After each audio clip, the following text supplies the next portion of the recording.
Trovati oggi dal presidente Zaia e dal coordinatore delle microbiologie del Veneto Rigoli, test rapidi fai da te, la sperimentazione, la prima per questo tipo di test prenderà il via proprio in Veneto.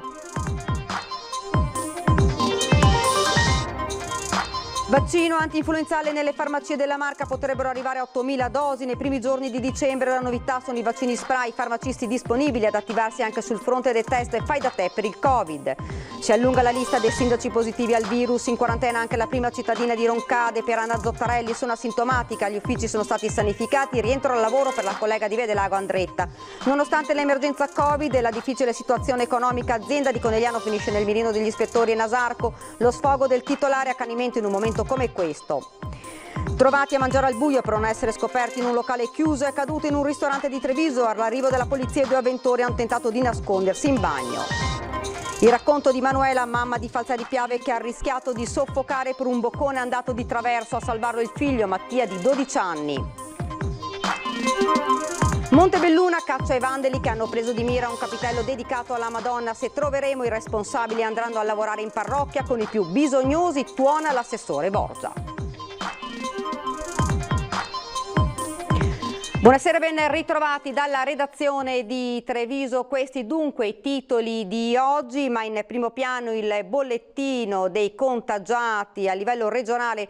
Si sono contate 2013 nuove positività nelle ultime 24 ore e ben 59 i decessi, 2092 invece i pazienti in area non critica, 277 invece le persone che si trovano in terapia intensiva. A Treviso si contano 403 nuovi positivi, 13 invece decessi riferiti alla Marca, sono avvenuti in vari reparti e ospedali distribuiti però nell'arco di 5 giorni, vale a dire dal 12 ad oggi. Le persone avevano dai 66 ai 95 anni, tutte con altre patologie pregresse. 121 invece le classi che si trovano in quarantena, 186 in automonitoraggio.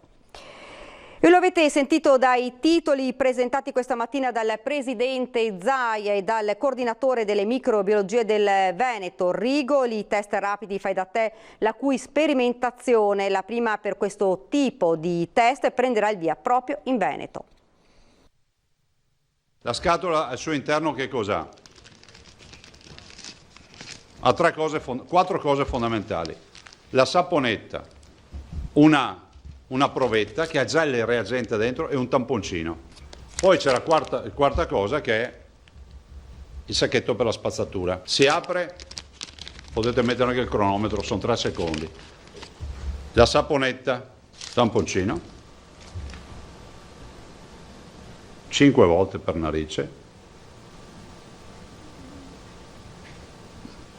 Si apre la provetta che ha già il suo reagente. Tac, va dentro, si strizza un po' la provetta che è morbida e quindi in modo tale da strizzare il tamponcino si butta via, si richiude la provetta, si apre il beccuccio più alto della provetta che ha il dosatore, 4 gocce, ecco guardate, dà già la stringa del negativo.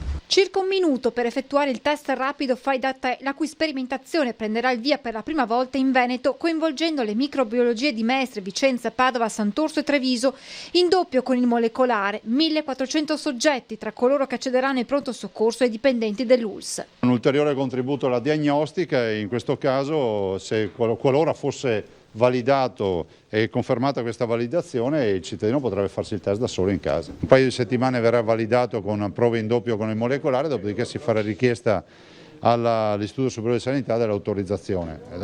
Questo poi è un fatto di Roma che non dipende più da noi. Ha la stessa attendibilità dei test antigenici, cioè ha un'attendibilità elevata se viene eseguito subito.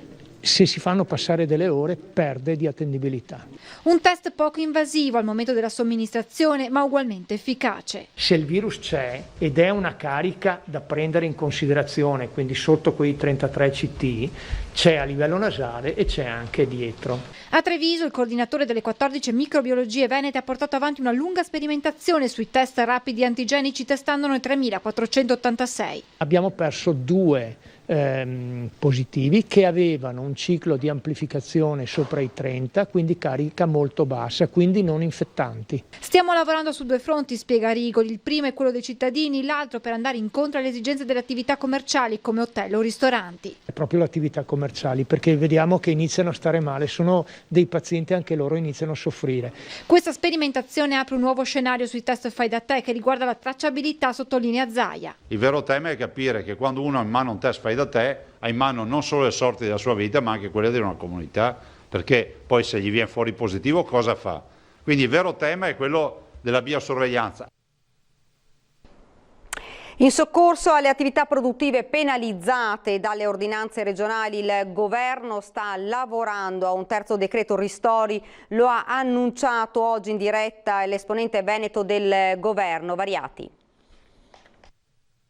Il governo sta lavorando a un terzo decreto ristori che tenga conto anche delle conseguenze sulle attività economiche delle ulteriori limitazioni imposte dalle ordinanze regionali in aggiunta alle restrizioni nazionali.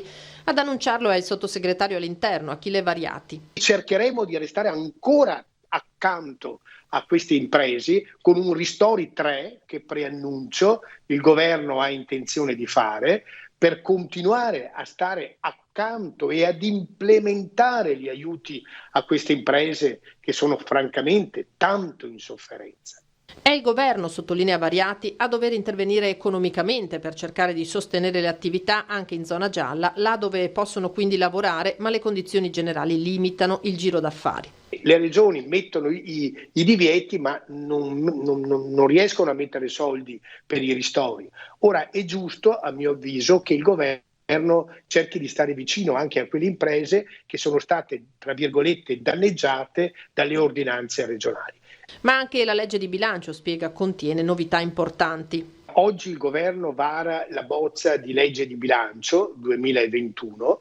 Ci sono delle novità molto interessanti, ad esempio abbiamo ritenuto di dare un'indennità speciale aggiuntiva a medici e a infermieri, ci sono gli sgravi di lavoro e la continuità della cassa integrazione guadagni fino a tutto marzo del 2021. Sono estesi i prestiti agevolatissimi alle imprese che hanno bisogno di liquidità. Abbiamo prorogato tutte quante quei bonus, no? Il bonus facciate, il bonus per i lavori di efficientamento energetico delle nostre case. Sarà tra le strategie del Recovery Fund, specifica infine Variati, il tema dell'ecobonus con detrazioni fino al 110% della spesa. Nonostante l'emergenza Covid ed una situazione economica che non ha sicuramente precedenti, scattano lo stesso le verifiche per le aziende. Un imprenditore di Conegliano ha ricevuto la lettera da Enasarco.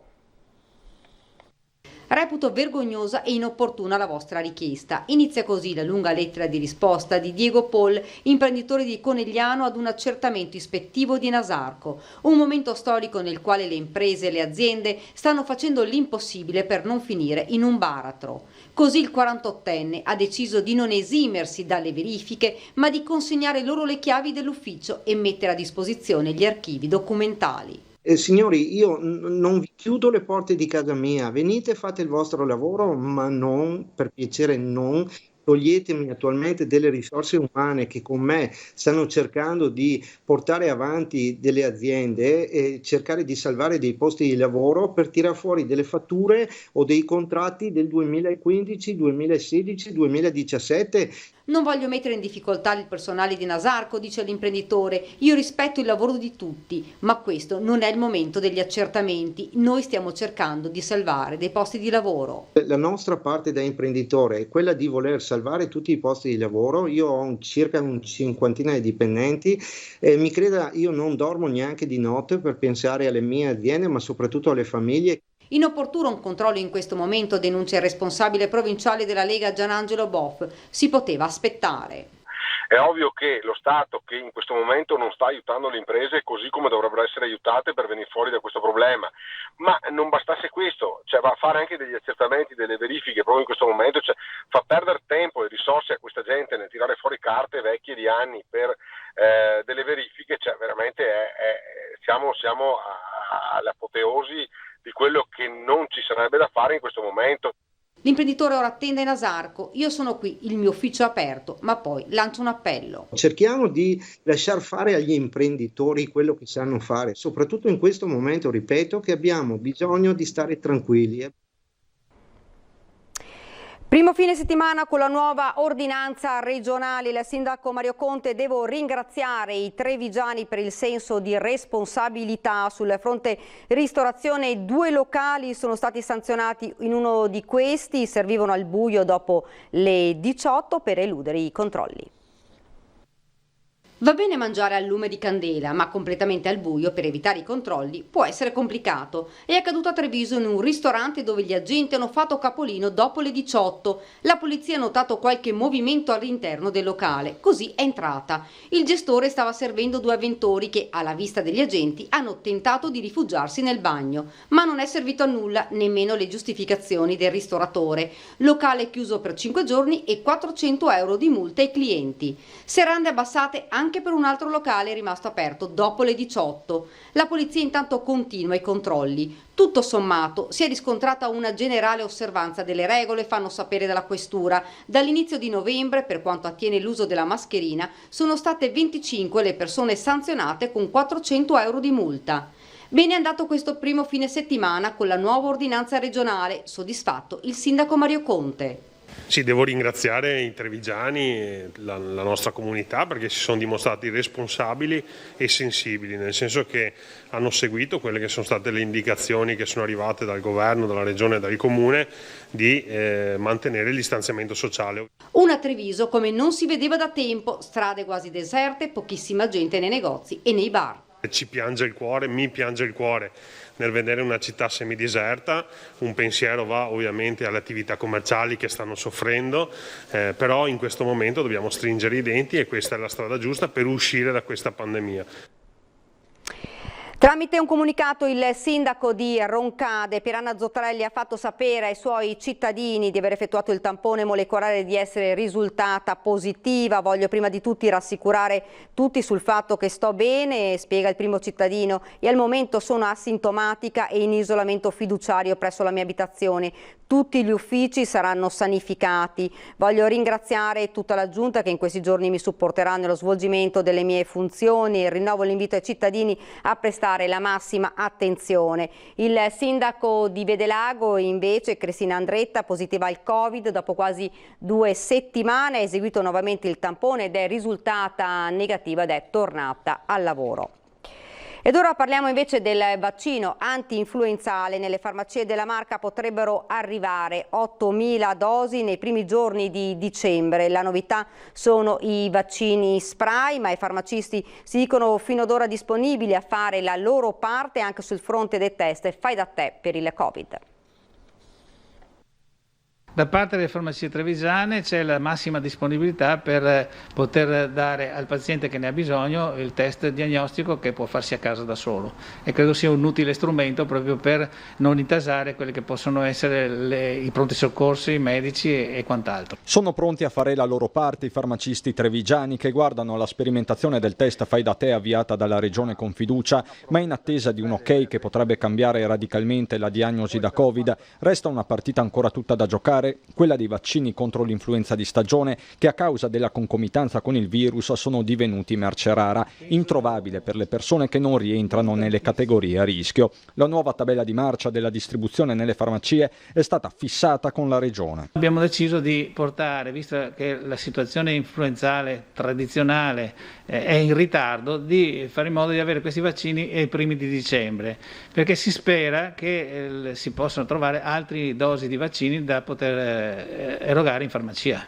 Stando ai numeri attuali potrebbero arrivare per ogni farmacia della marca 20 dosi di vaccino tradizionale e altrettanti di vaccino spray, vera novità della stagione rivolta alla fascia tra i 6 e i 18 anni di età. Tra quelli tradizionali e quelli spray potremmo avere a disposizione circa 8.000 vaccini che secondo me, visto l'andamento, potrebbero essere sufficienti per soddisfare una gran parte delle richieste della popolazione. In farmacia, va ricordato, saranno disponibili i vaccini solo per chi non rientra tra le fasce protette, soggetti senza particolari patologie e under 60, per tutti l'avvertenza. Ricordiamo a tutti, per chi deve vaccinarsi, di recarsi al medico di base, farsi la ricetta bianca, perché è quella che può determinare la possibilità di erogare il vaccino.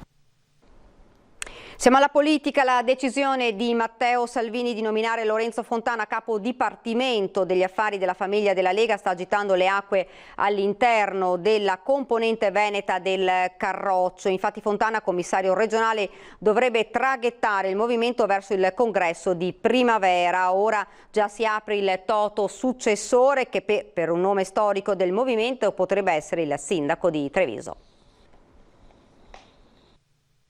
Il reggente in questo momento chi sarà? Cioè, si terrà in mano la cosa del segretario Salvini oppure potrebbe esserci anche un Mario Conte?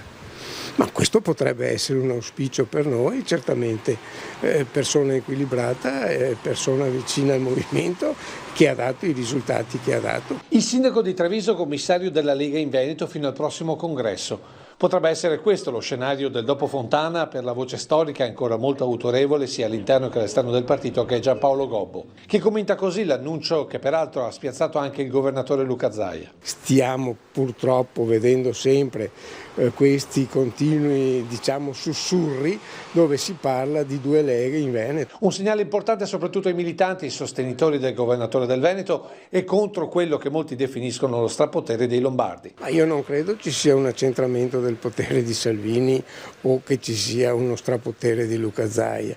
Io vedo invece che sta funzionando, funziona bene. Passaggio che secondo molti Salvini temerebbe, considerando l'asse che pare si stia saldando sempre più tra Zaia e Giorgetti. Congresso che sancirà il passaggio dalla vecchia alla nuova Lega. Io credo che chi vorrà effettivamente poi confrontarsi e gestire il partito e per la gestione del partito si candiderà e là si vedrà. Nell'attesa dell'addio definitivo di Fontana si parla di nomi nuovi per la guida della Liga Veneta o di un possibile ritorno di Toni Darè, anche se la riflessione di Gobbo porterebbe inevitabilmente un solo nome come possibile commissario. Ricordo che ci sono 3 membri nel direttivo della Lega Salvini Premier, che sono Luca Zaia naturalmente, poi c'è il nostro Mario Conte e c'è Lorenzo Fontana, per cui credo che questi siano praticamente coloro che poi verificheranno anche la possibilità del nuovo nome. Ed ora ci fermiamo un attimo, c'è la pubblicità.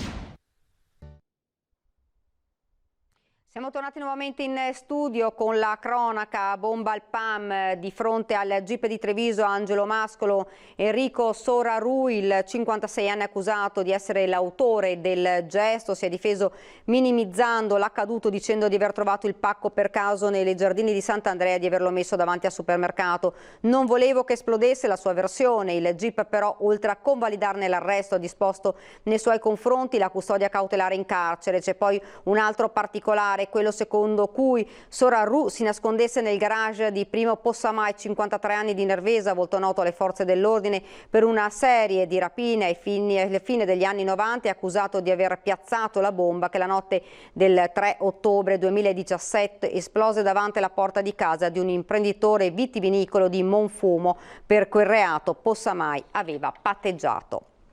E adesso andiamo invece a Falzè di Piave con la storia di Manuela Dorigo. La donna sabato ha rischiato di soffocare per un boccone andato di traverso. A salvarla il figlio Mattia. Troppo spesso siamo sempre là a criticare o a giudicare i figli, soprattutto gli adolescenti, per le marachelle che fanno. Invece a volte non ci rendiamo conto che all'interno delle 4 mura abbiamo degli eroi. Io ne ho uno qua a fianco, È questo il messaggio che Manuela Dorigo lancia ai genitori, perché quello che le è accaduto sabato farà fatica a dimenticarlo. Insieme al figlio Mattia di 12 anni, 2 giorni fa era in casa. Mattia si offre di preparare la cena. Come fa spesso, nel senso che a lui piace molto, la sua ambizione è diventare un futuro chef. E al terzo boccone di tagliata praticamente mi si è piantato qui. Sono secondi di terrore. Mattia cerca di chiamare il 118, ma la paura non gli permette di comporre il numero. All'inizio avevo paura, ero nel panico, però gli ho tirato una pacca sulla schiena per vedere se il boccone cadeva, ma non cadeva. Visto che con dei gesti mi diceva di chiamare aiuto perché non riusciva neanche a parlare, allora ho scavalcato il cancello dei vicini e con la mano ho battuto sulla porta per chiedere aiuto. Mentre il 12enne spiega l'accaduto ai vicini, Manuela esce in cortile alla ricerca di aria, ma perde i sensi. Quella caduta però l'aiuta a liberarsi dal boccone. Come sono uscita, io ho perso i sensi e sono caduta e poi non mi ricordo tanto bene, nel senso che mi hanno raccontato che lui mi ha portato le coperte, che i miei vicini, di cui ringrazio di cuore, sono stati lì con me perché avevo tutto un tremolio sulle gambe dappertutto. Nel frattempo i vicini chiamano il SUEM che in pochi minuti raggiunge l'abitazione. Manuela viene sottoposta a tutti i controlli. Fortunatamente le sue condizioni sono buone e non è necessario portarla in ospedale. Un lieto fine dopo tanta paura. È finita bene, però bene grazie a lui che è riuscito nella sua tempestività a chiamare i soccorsi subito, perché comunque ricordiamoci che ha 12 anni. Incidente questo pomeriggio in via Inferiore a Treviso, un SUV condotto da un uomo di 82 anni di Ponzano si è infilata tra il mulo e la colonna proprio a ridosso dell'Osteria Ostile. Sembra che l'automobilista volesse posteggiare la vettura ma ha perso il controllo del mezzo. Fortunatamente non si è registrato nessun ferito e i danni sono stati limitati. Sul posto per i rilievi di legge sono intervenuti gli agenti della polizia locale di Treviso. Ed ora a Montebelluna, dove è caccia ai vandali che hanno preso di mira un capitello dedicato alla Madonna. Se troveremo i responsabili andranno a lavorare in parrocchia con i più bisognosi, tuona l'assessore comunale Claudio Borgia. Chiunque abbia danneggiato questo simbolo religioso che fa parte della nostra tradizione, della nostra cultura, non è semplicemente un vandalo, ma è un vigliacco. Per cui spero che le nostre forze dell'ordine riescano a trovare chi è stato e se fosse per me gli farei fare tante ore di volontariato a servizio dei poveri con i nostri parroci. I vandali che hanno colpito questo piccolo capitello di campagna tra via dei Romani e via Schiavonesca a Montebelluna sono avvisati. Sulle loro tracce si stanno anche muovendo i carabinieri della stazione locale che dopo una segnalazione hanno trovato la Madonnina a terra e fiori fuori dai vasi. Si pensa a una bravata, lo stesso parroco non ha formalizzato denuncia ma i militari indagano. Poco distante, a pochi metri, una casa abbandonata, meta senza dubbio di perditempo, come raccontano queste immagini. Per l'assessore comunale Claudio Borgia, sul posto per un rapido sopralluogo, l'eventuale punizione avrà una morale. Credo che sia la formula migliore per far capire a questi ragazzi, qualora fossero dei ragazzi, che questo è l'esatto opposto del vivere civilmente. Ancora una truffa online sulle polizze assicurative RC Auto, a finire nella rete un 70enne di Pieve del Grappa. Continuava a girare con la sua auto ignaro del fatto che la polizza che aveva stipulato fosse falsa. Ad accertare quanto accaduto i carabinieri che hanno fermato per un normale controllo un 70enne di Pieve del Grappa. L'uomo, alla richiesta da parte dei militari dell'arma di patente e libretto, ha consegnato tutto, nessun problema, i documenti erano a posto. Ma poi al controllo dell'RC Auto è arrivata la brutta sorpresa. Il 70enne stava circolando senza alcuna assicurazione. La polizza che aveva stipulato online e che gli era arrivata a casa era assolutamente falsa. L'uomo infatti era caduto nella solita trappola delle truffe online. Era stato contattato da 2 persone ed aveva sottoscritto la polizza versando su carta PostPay la somma di 480 euro. I carabinieri della stazione di Pieve del Grappa hanno immediatamente avviato le indagini ed hanno identificato e rintracciato le 2 truffatrici. Si tratta di 2 donne di 48 e 21 anni residenti a Napoli, entrambi conosciute alla giustizia. Ed ora siamo alla nostra pagina da Belluno provincia.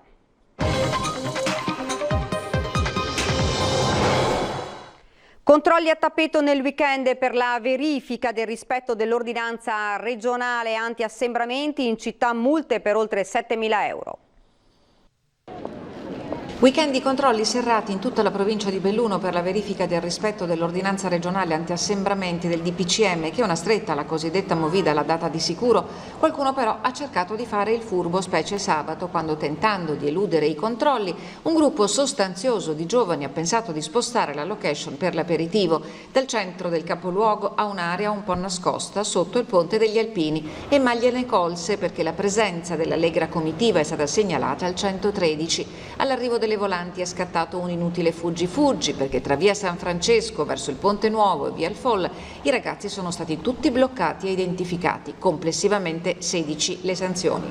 Multe sono scattate anche in un autobar del centro di Belluno nei confronti sia dei titolari che di un avventore che non stava bevendo la sua consumazione da seduto, come è previsto dall'ordinanza regionale, nell'arco temporale fra le 15 e le 18. Per un 37enne a Gordino la multa è stata doppia, fermato dai carabinieri ad Alleghe nella notte fra sabato e domenica. L'uomo è stato sanzionato perché trovato a spasso senza motivo ben oltre l'orario del coprifuoco e per di più al volante con un tasso alcolemico a 2,11. Fra venerdì e domenica il bilancio del monitoraggio dei controlli anti-Covid, aggiornato nel sito della Prefettura, evidenzia verifiche nei confronti di 791 persone fisiche e 294 esercizi commerciali. Le sanzioni sono state complessivamente 20. Una nuova tragedia ha colpito la comunità di Santa Giustina. Ieri da Santo Domingo è arrivata la notizia della morte in un incidente stradale di Angelica Gerlin, di soli 18 anni. La moto sulla quale la ragazza viaggiava con un amico è stata centrata da un pick-up che non si è fermato al momento dello scontro. Angelica è morta sul colpo. L'amico, come riferiscono le cronache locali, è stato agganciato dal fuoristrada e trascinato fatalmente per alcuni chilometri. La giovane lascia genitori, la sorella Nicole. Nel Bellunese invece un incidente in montagna. Ha perso la vita un 44enne di nazionalità ucraina che da tempo risiedeva all'Ozzo di Cadore. L'uomo è morto mentre arrampicava sulla palestra di roccia di Ligonte nel centro di Cadore. Ed ora la sanità bellunese procede a passo spedito verso la riorganizzazione delle sue strutture per accogliere pazienti Covid positivi che necessitano di cure ospedaliere. Di fronte alle criticità la risposta è positiva sia in termini di professionali che di ricaduta clinica sui pazienti. È un momento decisamente di impegno, perché questo non si può dire altrimenti, che stiamo affrontando, direi, in modo efficiente, a mio avviso, grazie a un impegno, diciamo, collaborativo e di squadra di medici, infermieri, OS e di tutta l'azienda. Di fronte alle difficoltà e alle criticità del momento, l'unica risposta utile è unire gli sforzi, condividere le informazioni, creare una rete. La ricaduta positiva si osserva in ULSS e Dolomiti sia in termini professionali che clinici sui pazienti ricoverati fra le terapie subintensive e le terapie intensive negli ospedali di comunità. Quello che abbiamo cercato di fare in questo ospedale è di non compartimentalizzarci nell'ambito di una visione unica di trattamento, ma di creare un percorso per questi pazienti che ha visto, e qua voglio sottolinearlo, proprio anche un grande appoggio extraospedaliero. Se l'ospedale perciò resta il luogo eletto per i pazienti critici, per i Covid positivi non gravi che possono essere curati a casa, sono le strutture dipartimentali del territorio a svolgere una funzione importante assieme ai medici di base. Questi ultimi sono i principali referenti clinici che rispondono dei propri ambulatori e che nel weekend vengono sostituiti dalla guardia medica. È spiegato molto bene nelle FAQ elaborate da ULSS e Dolomiti, pubblicate nel sito aziendale, che raccolgono le domande più assidue rivolte dai cittadini. Il call center istituito dall'ULSS 1 la scorsa primavera, che risponde allo 0437 51 4343, e al contrario un URP che fornisce informazioni di pubblica utilità, mentre al team MedFast operano giovani medici a cui è demandato il compito di lavorare per l'attività di tracciamento. Numerosissimi continuano ad essere i soggetti positivi al Covid-19. I messaggi dei sanitari richiamano allo scrupolo e alla fiducia.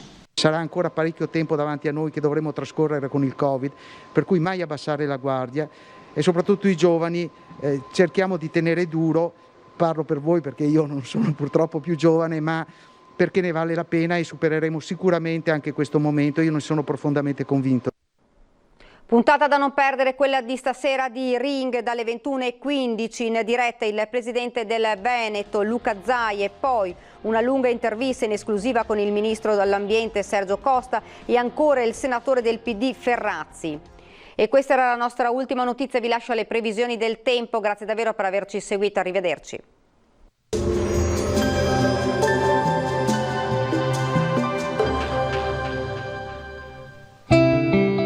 Il cuore vive finché ha qualcosa da amare, così come il fuoco avrà qualcosa da bruciare. Bentrovati al meteo. Torna ad aumentare la pressione atmosferica. Ecco che al nord-est il tempo tornerà più stabile. Vediamo insieme il dettaglio di martedì 17 novembre. Sul Veneto nella prima parte della giornata saranno probabili locali nubi basse e nebbie, ma in rapido dissolvimento. Ampio soleggiamento, vedete, con il passare delle ore il cielo sarà sereno o poco nuvoloso, non sono previste piogge. Di sera ancora locali foschie sulle pianure, specie su quelle centro-meridionali della nostra regione. Temperature minime nella media stagionale tra 2 e 7 gradi, massime invece sopra la tendenza del periodo, oscillanti tra i 12 e i 16 gradi. Ci spostiamo ora sul Friuli Venezia Giulia, stessa situazione anche qui con tanto sole dappertutto, non sono attese precipitazioni, il cielo si presenterà al massimo velato. Temperature minime tra 5 e 10 gradi, massime sui 14-16 gradi. Infine ci spostiamo sul Trentino Alto Adige, dove la nostra grafica ci mostra una situazione di bel tempo soleggiato, qualche addensamento sui settori più settentrionali, ma del tutto innocuo. Temperature minime sui 4-5 gradi, massime sui 14 all'incirca. Dal meteo di Antenna 3 per ora è tutto, grazie per l'attenzione e arrivederci.